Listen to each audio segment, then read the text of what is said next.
Surrender, fully your manager.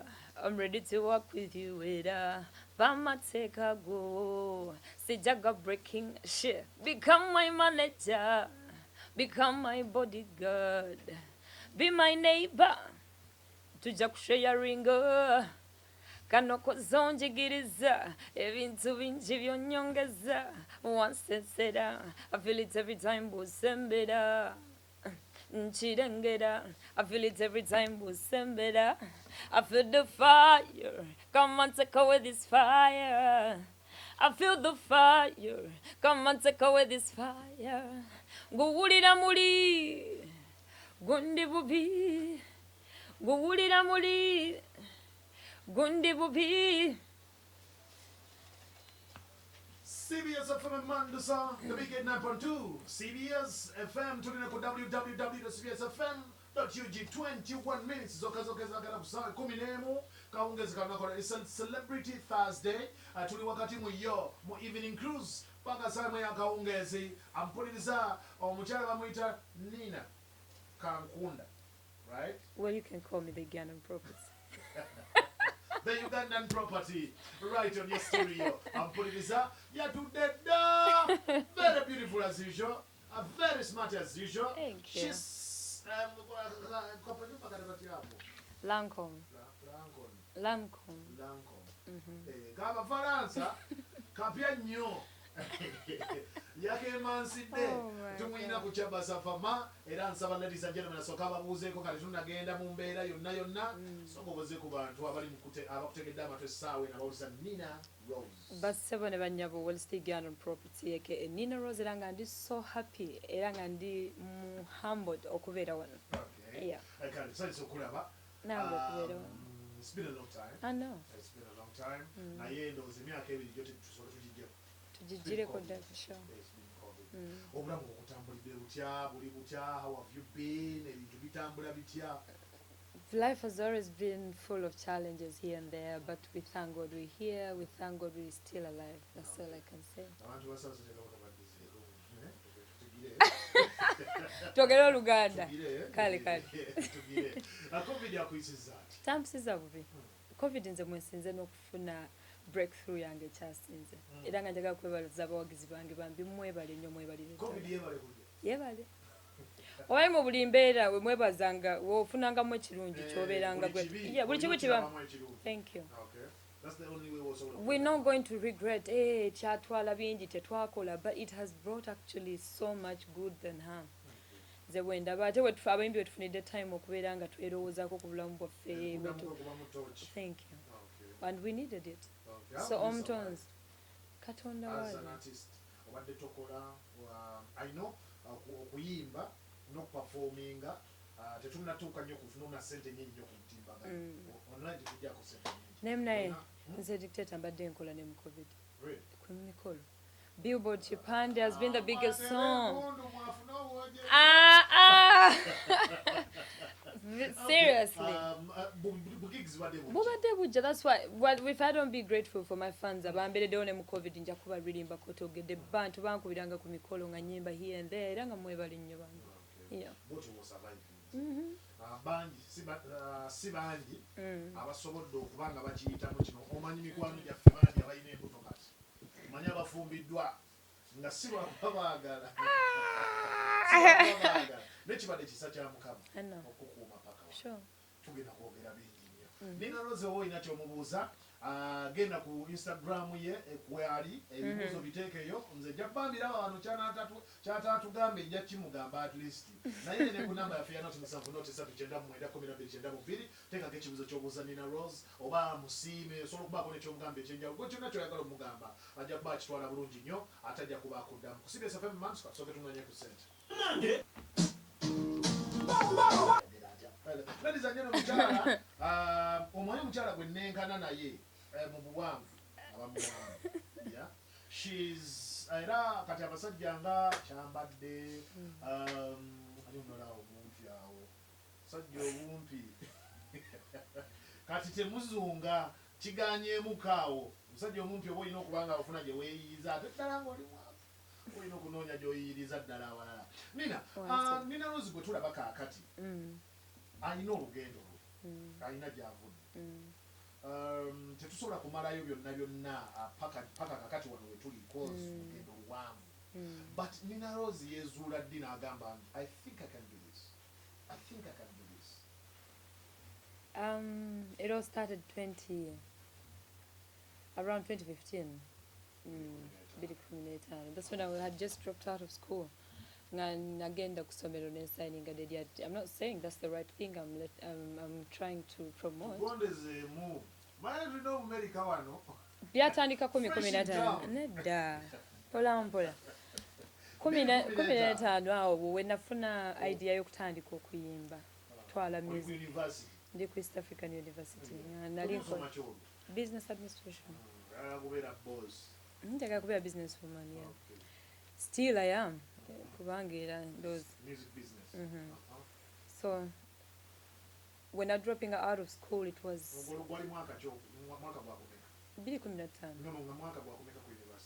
Second year, second semester. Kati when namala nensayininga dedia nentandika living obulamu bwempita obulamu obwekwerimba obulamu obw'okukyakala nga simanyi kyenjagala ng'omuwala nga nkola decisions. Exactly.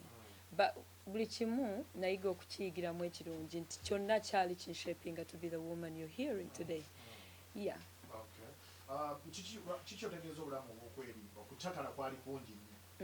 Obulamu bw'okukyakala mbuyita bwakwerimba because there's no life there. I would literally not advise any girl okutandika okubeera nga obwongo obwe bumugamba kunyi okwambala kunyirira kwekolako makeup kugenda tuula mu bbaala kyonna kyalowooza. You're wasting your life, you're wasting yourself, you're wasting your time.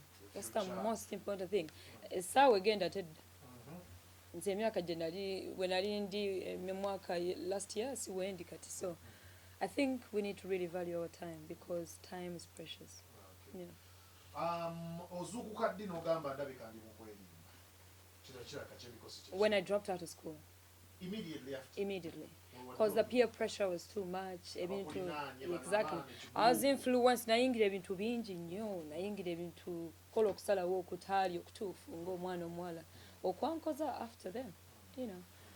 But then nga bwe gambe dictator byonna bikushapinga to be who you are, you know. Osaba Katonda na naye toyinza kubako kyokola nga tolina Katonda. Nza kugamba yakuwa okusalawo, yakuwa okutegeera, okudda engulu, okukola okusalawo okutuufu. So buli kimu, buli muvubuka ali eyo nga buli kimu kyokola temuli Katonda weerimba.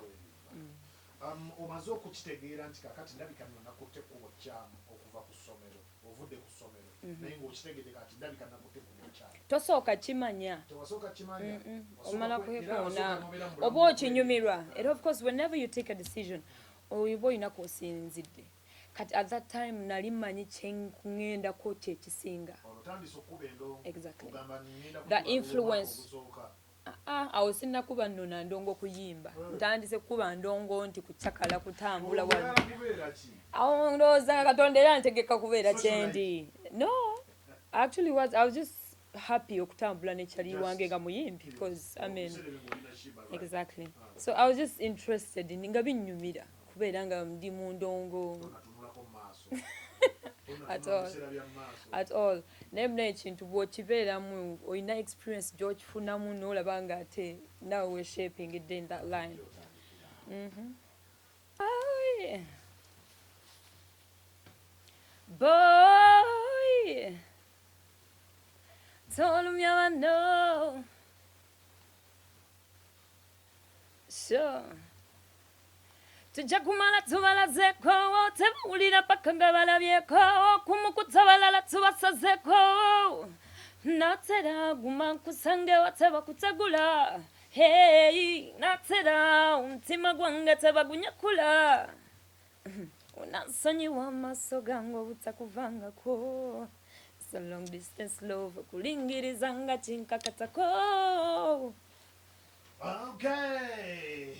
Yes, but with Nina Rose, on your stereo. Ampuliriza wabula njogera kukubiriza munango kwegata ku Airtel K2 network onako lwaleero ina 4G network okubona eggwanga lyonna lyonna ate nga n'ebirabo by'amaanyi yo singa onaagula simu kadi ya noti 7 noti 8 noti 7 noti 9 onako leero noonyiga sa 185 ojja kuba wewangulira kavubu ensimbi abawanguzi ongera kubirwa ku noti 2 noti 10 okegera okubanga ekubira wabula ate n'omwoleso gwa Kyabasa Fama gwayingidde dda CBS Prosa Trade Fair 14 paka na kusomesa 18 kuyingira 15 abato ate abakulu abato 12 abato abakulu 15 ebisingawo bwoba oyagala okubimanya jja kumasengere wano oyongere okubanga obinyonnyoka so nga ate Pilsner Lager naye mukwate nywamu ka Pilsner Lager ice cold Pilsner Lager akolera ddala akawungeezi wakatunyumiza obulamu bwokwa okwerimba ofunye kyaliwo shiba nga goloza okusinza kubigambe ngoloza kyakabi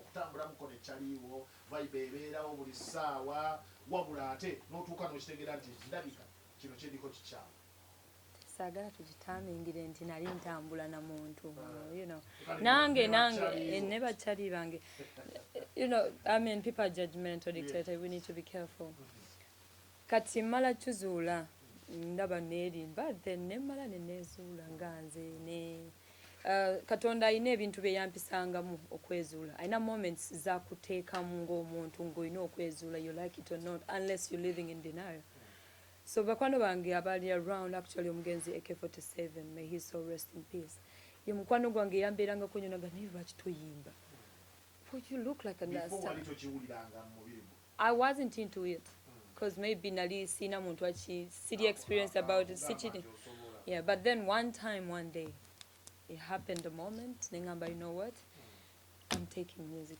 passionately professionally and I'm doing this till the end of my life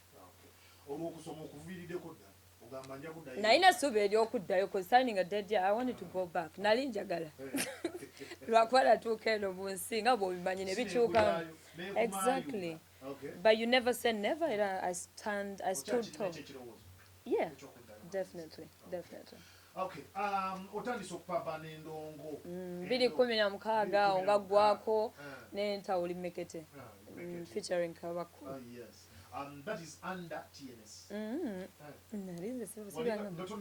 nga ndikyali bwabwe nenge bagamba nali mu team no sleep I wasn't signed under anybody munaye nedda saali signed Jeff kyali wange era njagala mwebaza bambi yanfunira oluyimba ewa shidibitsi na era yali idea ye yogamba kabakwatule ku luyimba nalumpromotingirako audio then when I shooting a video nampita nabeera wa mazima gye nagamba you know what this is what it is I don't think I can manage you naye kino kyenkukoleddewo just right nambuusa n'okumusa nagamba funa omuntu akuteekamu ssente natandika endongo mpaka kati nempamba naye wasigala era okyali mukwano gwa Jeff of course paka nekati temukola mwenna nekati mwebaza nnyo okubanga yali wa mazima nange nampa obuvumo obwo bw'okwetandikira okwehasolingira endongo nga nze which has taught me a lot yeah kati ate njogerayo abantu egamba nti empologoma bbiri tezisobola kubeera oba enkoko bbiri empanga tezisobola kubeera mu kiyumba kyekimu there was Shiba Karungi there is Nina Rose mwenna muli bawala muli baana bato you're doing more or less of the same style of music nemufunamu nemuclashinga nga olutawedde era abali ab'omukwano nemufunanga nemuclashinga here and there kukakana ng'ogambye enough of these guys ebigambo byo biyitingana dictator bantu boogera sina bigambo byenyinza kukyusa sina na buyinza bukyusa koze ebbanga libadde ddene honestly all I can say I really respect her nga mukwano gwange twaliko kwaba emikwano nti namuyigirako bingi era nandi bamunanfusibwe simu respecting who she is because I mean she has paved way for the music for the female artist as well so that's all I can say ebigambo bwe bibaawo ne temukyayogera ne Shiba kutuyogera ne Shiba of course tuba busy nga bwe ngambe dictator I mean obulamu bujja n'enkyukakyuka n'omuntu okyusa emikwano so here I am. I'm not regretting not to be without her, but I'm actually inspired that without her, I'm who I am. Finally, maybe. Thank you. Nina katinze now we take long to kuongera. I know. Kuongera no. Naye once in a while. Yeah. Tuesanga lusine twebonga koza chechi I know. Do you remember the last time you met Shiba? It was Belgium's. Belgium. We're behind stage. Yeah, that's when I last saw eye contact. But we don't say. We didn't say that. Tatubonga sagala kulimba ate kati yogana kirumemu. Naye nze simulinaako buzibu. Ebiseera ebisinga okubuuza tekuliko kusooka. I think ebiseera ebisinga buli we musanga aba busy. Yeah, so I won't judge her or what. I'll judge myself. Nga nomukola ki?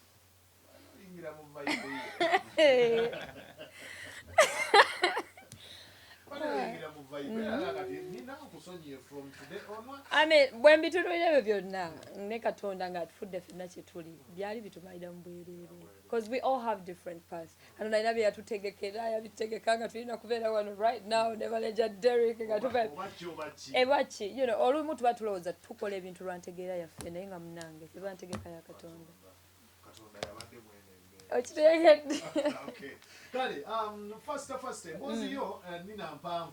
Tetusobola kugimalayo yonna mbiseera. Naye tugenda tukwataka awasoboka.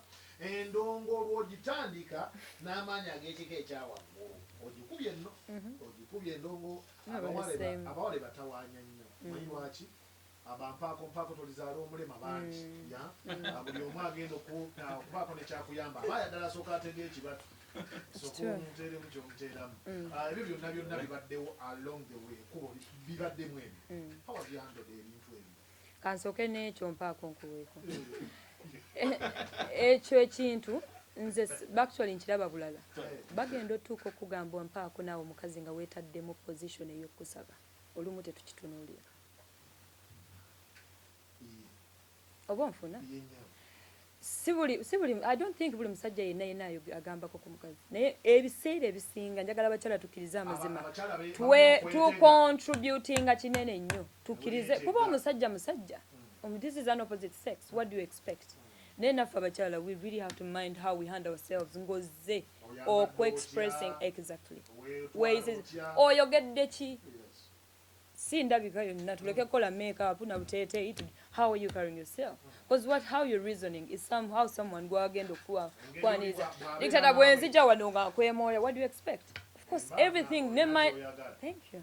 So naffe olumu checking before we blame it on the men. Eyo yo sigenda giconsideringa ng'ensonga because bajogeddeko nnyo. But I think it's a two-way.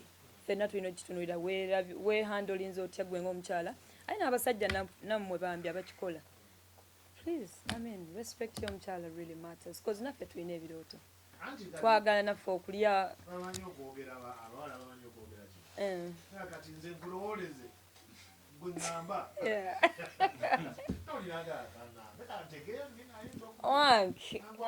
Dictator nga bwe mmanyi buli omu bulamu amanyi ky'oyagala. So buli muwala olina omumanya ky'oyagala. Naye ng'eyo tetugifuula point.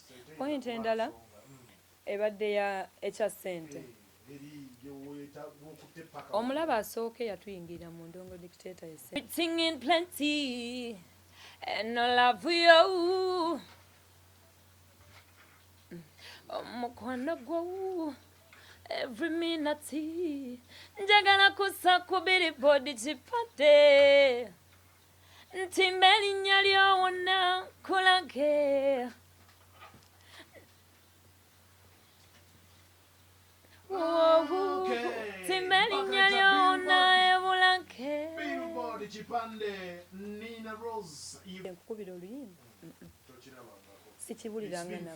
If anyone happens to ask you money, then you're not ready. Tonnaba kukola muganda wange zikwata ogenda okolemu make-up okolemu photoshoot oleka sumbuwa abantu. Exactly. Invest in yourself before you invest in your work. It's really important. Did you invest in yourself before? Nyo, nze nga nzija Dick Freedom sitting nga sambadde bulungi. Nga lwe bati bagenda kunsasula. Nga Jacob omutuuze oyo atumma microphone tampulira. ng'atuma microphone nga twali bayimbi bangi naye ng'olina endabikayo nga yeekuyisaawo exactly ate naye tojja munenya kuba tuba bangi manya nti abaagala kyokola bangi. kale eyo tuveeyo nina ebintu ebyo biwanvu biringa byakkali kale mukulu gyotabula kutumiddeko nnyo nkaya events big up on yourself Seguja Bashir nawe bali kuuliza Kyabasa Fama Nina Rose tukyali naye tukyayogera bigambo ezinaweerera essaawa mu ejja kuba tukuta tukyakuba kintu kino Nina faster mangu tuvuga tudda mu maaso Nina walokoka kituufu dda nze obadde ndi mulokoka naye wagwa wasooka n'ogwa ng'omulokole buli lunaku omuntu agwa nomala newezuula nokakakati ndabigambadde envudde iyo kanzireko kyekyakusuula bingi obulamu butuuka ne bukyuka n'obula nga bwe ŋŋambira saayina Katonda that time era mwebaza nti yamala nansangayo we nali yonna nankwata ku mukono ndage kuba ettuufu ery'okumunoonya ate nemba nga nsobola oyimirira mpaka kati.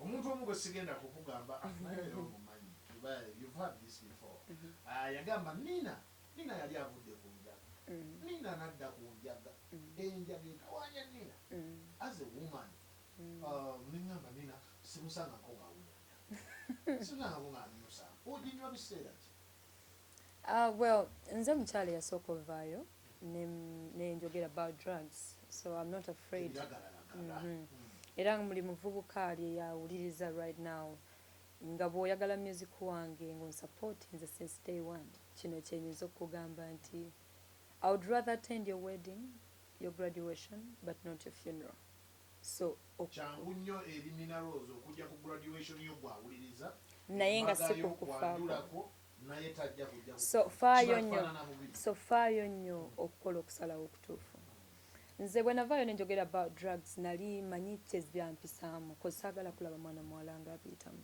even up to now so I think that's why this comes up and all that but I'm not afraid I'm still really bettering myself and working on myself weewaawo wadde navaayo nenjogera nange sinnawona bulungi ng'ensi bwe it's just that nti ndi gwe mulimu gwange nga nesevinga nyino sevinga abalala cause kyekyantumu nze zikiriza so I'm not here to only sing or entertain but to also change lives, you know. Yeah. It's my purpose.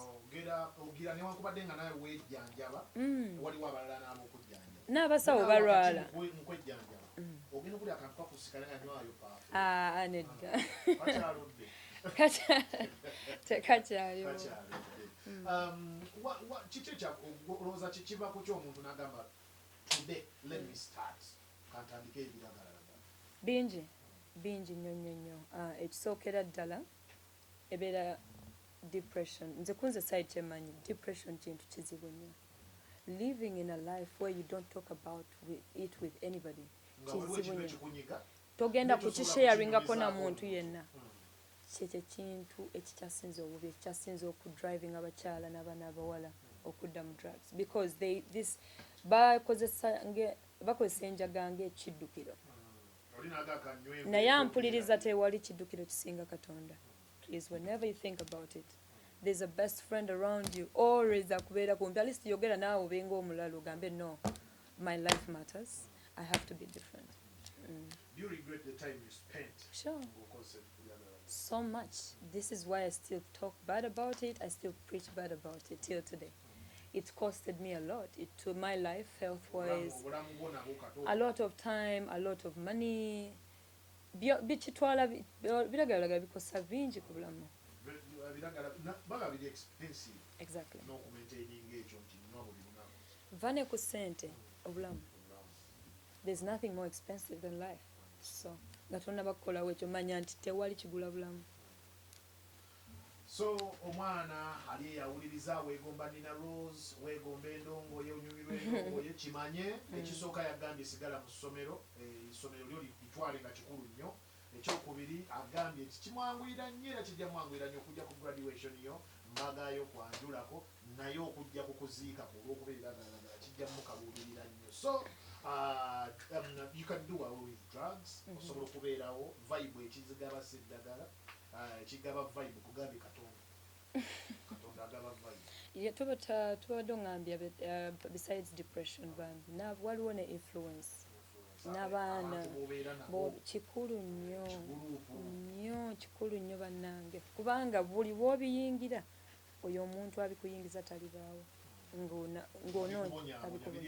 nkulayirira muganda wange tajja kubaawo tajja nakuyamba ng'oli mu kizibu kino kyenkugamba nkirabyeko gwampuliriza bw'oba oyagala ng'osobola okukigezaako kyesaagala n'olaba kozi abasinga abantu baagala okuyiga nga bamaze kwekoona the people who don't want to listen but this is my say please if you're out there teweeyiba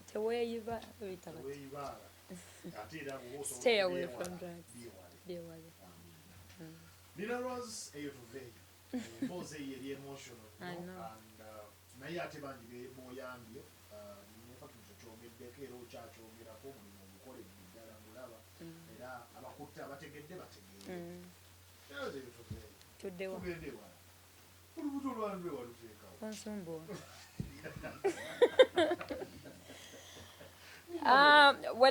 wagenda n'ogejja omwana alufunye kati first withdrawal effect eyo ng'ovudde ku drugs ebeera ogaining a weight. This is evident. You can search about it. Bw'oba obivaako with oyina extra weight jo cause okubanga detoxing oba clean so genes zo ziba ziddamu okukola bulungi normally cause zino drugs zikosa bingi ziyingira musaayi so that phase abantu we bandabira nga ntaddeko weight ne bataliko bisalaawu nedda that was people bullying me though. Yeah, I've never been pregnant. I know. No, by the way, ekintu kyo ekyo eky'abantu kye baayogera njagala nange kyogerako kyali kibi nnyo. Sirifuuka mutemu, siri mutemu, and I don't advise any women to, practice abortion. Sikolanga ku abortion, sisobola na kikola, sibangako na lubuto lwange. Bambi temukikuba n'abakyala balala. A change of body doesn't mean abakyala tubateeke mu stigma y'okubanga beetunuulira different. Omuntu mujja baleeta obeera uncomfortable kyobola osanga abawala dictator ng'oyita ku basajja nga tali comfortable. So bambi mubawe that confidence because they need it. Manager Kayemba Solo onalemba akutumije. Bambi. Mwagala nnyo. Nnyo. Kale waliwo n'omukyala bamusajja muleka agambye akwagadde nnyo lwakubeera honest. Thank you. Akwagadde oli honest. Thank you. Mukyala Jenny muleke ne King Sara yagamba ayanywako ati naye yanywa yaliko kwali wali saa twalirayo natugamba ye kituufu nanywa yabikola singa yabikola singa nafadda. One thing ekirala kyenera bidogamba vubuka even speaking about it by the way ne woba mochiri ngoli kubiragalagala. I'm not saying it is the end of the road. It is okay to speak about it because okukyogerako yensonga actually enkulu ennyo etandikirwako okukivaako kuba experiences zanjawulo fenna drugs zituyisaamu so when you share it at least omuntu ayinza okuwegeza eri kuyamba mu bulamu. Don't be afraid bambi. Nina Rose kati olugendo olw'olubuto tutambuze tuluveeko olubuto oba lwabira buto zivaamu wano totandika oyina okwekola n'oba ku jjinja mu linnya erya Yesu lwange terujja vaamu. Kale eyo tuvuddeyo bwe tugenda mu maaso n'obulamu bwa Nina Rose abadde akuba endongo naye nga era atambulirako eggulire libadde likufoolowinga buli kaseera.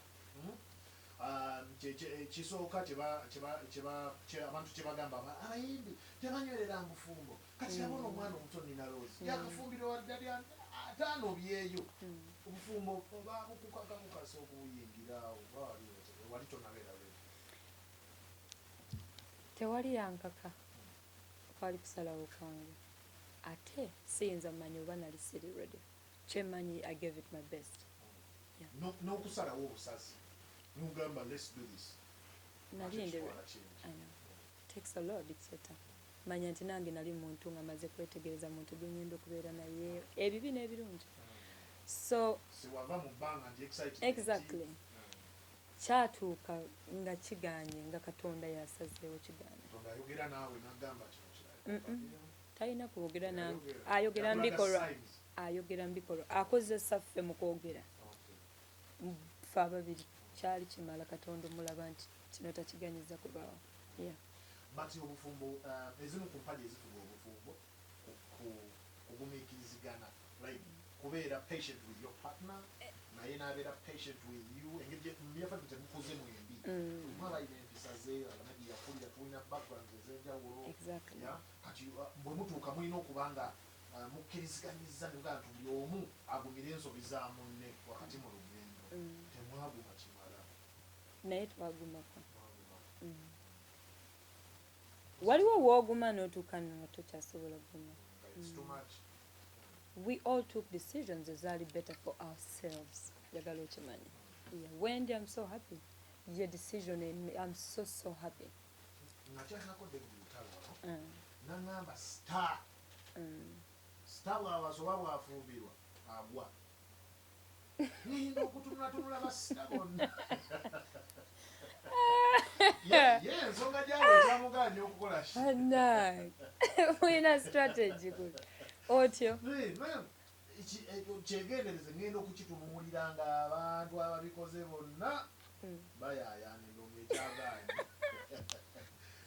nino oba wali olinnya mu katebe bwotyo kugulu n'okudya nogamba badde nfudde badde nfudde maama did you exhaust amakubo gonna agaaliwo ag'okubiza obubinga obutakkaanya did I what wakozesa amakubo gonna agaaliwo ag'okubiza obubinga byali bibatabula amakubo gonna wagakozesa oba waliwo byotabyoga nti bisaageza sigenda kwenenya at all nagezaako I'll be honest with myself and ne katonda nagezaako obufumbo ne stardom bikwatagana tebikwatagana the two different things basita babiri basobola kubeera mu nju emu kizibu obanga akwata kamula alina omuliro n'obigatta tulungi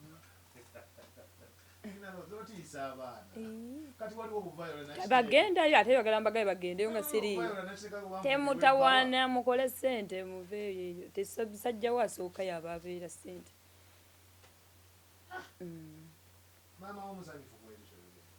tampulira kirungi taliiko it's okay kubanga asuubira bazzukulu mutwali okubazzukulu abo oba akagenda gyolina okujja abazzukulu oddukayo nga ekintu kikupakulayo honestly sigamba mbuno sisobola kuddamu kufalinga mu love no I can never say never siri katonda ndiwo lwa katonda era kyali bansaliddewo kyekyo kye I'll go with that.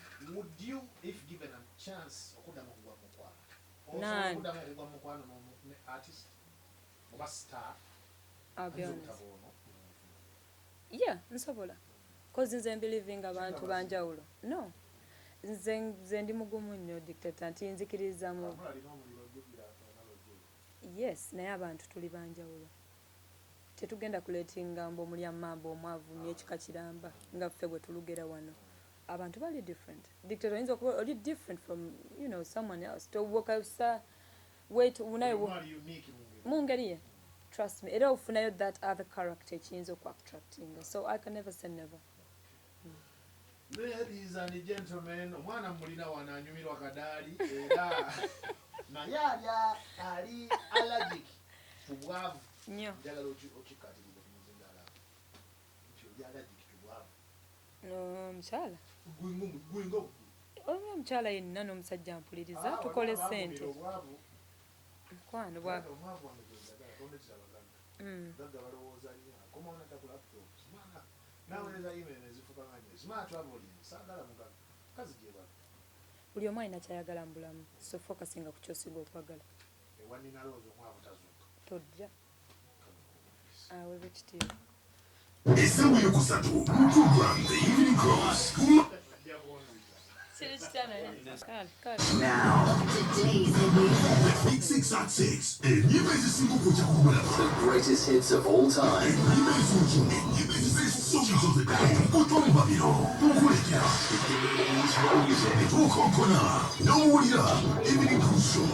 Big 6 at 6.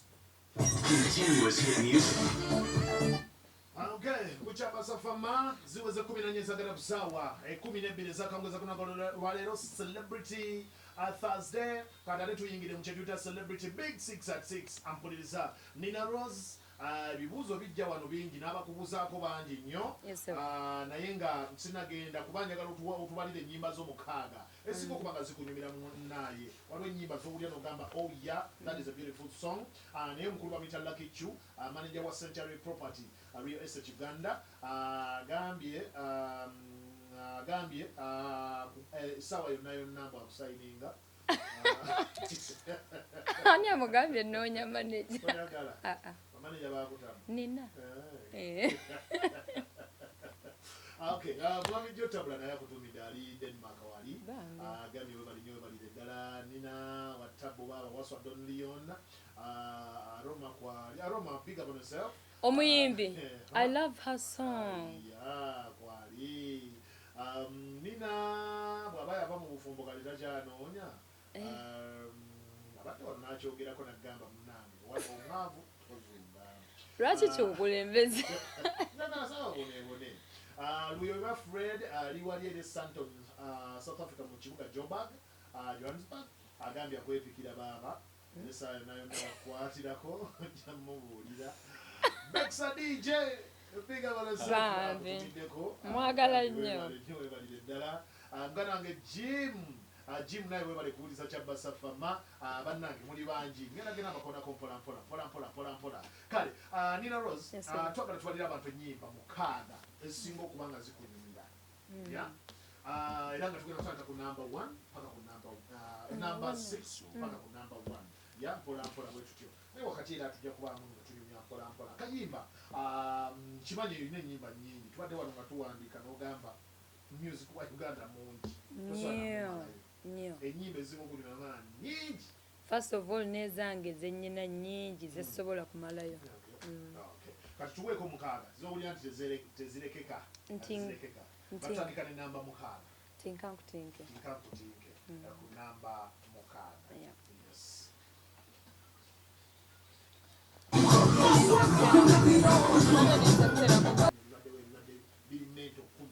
because ebize byonna byadde bisobola okukumenya kyekikumi bw'ogyeko Katonda obwedde omwekwasa nnyo ebala obwedde oyogera nnyo nti Katonda kati bw'ogyeko kiki ebirala ebikuyambye okubanga osigadde abantu okunzikirizaamu everyday nnina meeting omuntu nze naŋŋamba naye Nina oli wakabi nzaamu essuubi even when you're down kintu ekyo kinkuumye nnyo ne ku ssaawa evvannyuma eri embi ddala nze mbeerayo n'omuntu ambeererawo era naŋŋamba you can do this kizibu ki kyolaba ekisinga okutawanya music wa nga bwali tuyimiridde kati kizibu ekisinga okuba nga kitutawaanya tetumanyi Katonda bwe tulimumanya bwe tuteritegeera ng'abantu beeyisa mu ngeri y'obwakatonda obwakatonda kigambo kinene bw'oba omanyi Katonda bwe tubanga tutya Katonda singa tetweyisa nga bwe tweyisa singa tulabamu butaagaliza singa tulabamu futwa singa tulabamu ono yasse ono abayimbi abafa nga tetutegedde nakutegeera netwebula naffe tuli mu kutya fe abato so nze ndowooza Katonda yatubulwamu okutuwa okutegeera okutuufu okutuwa okusalawo okutuufu okutusumulula naffe okutusumulula emitima kuba kati waliwo n'entalo eza Katonda tezirabwako za mwoyo singing plenty and I love you omukwano gwo every minute njagala kusa ku billboard kipate ntimba erinnya lyowona kulage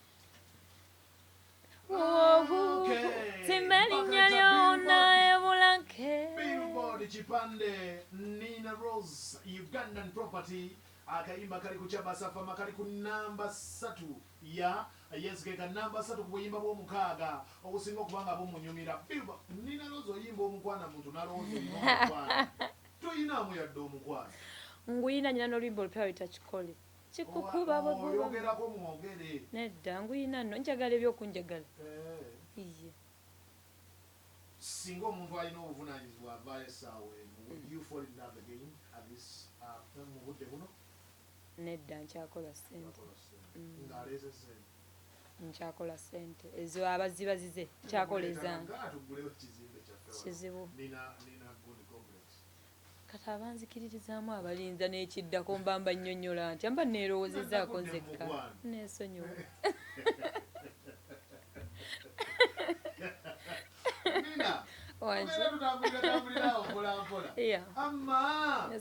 omusajja yagenda n'agamba nina yagenze ne kapeti yange ne tv wagenda ne tv omusajja ng'onoba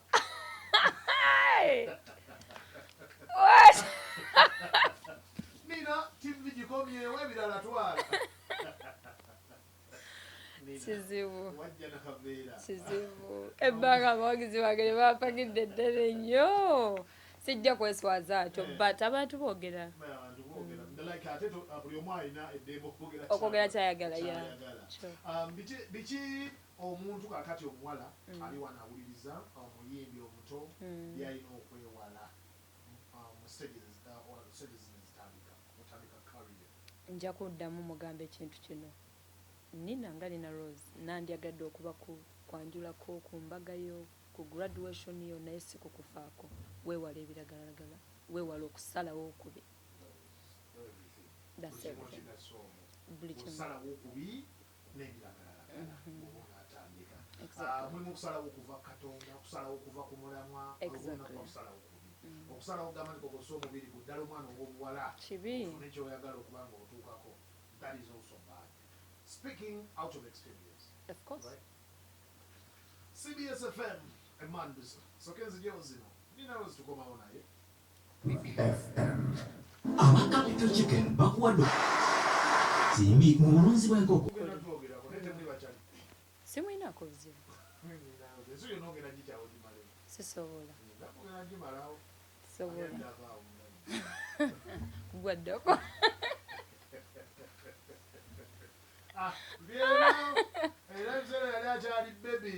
Ladies and gentlemen, Andelea kubanga zonina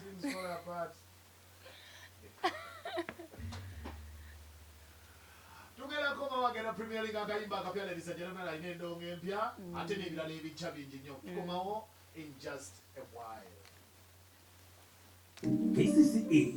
noonya okukubya abakyala bange 88.8 CBS FM.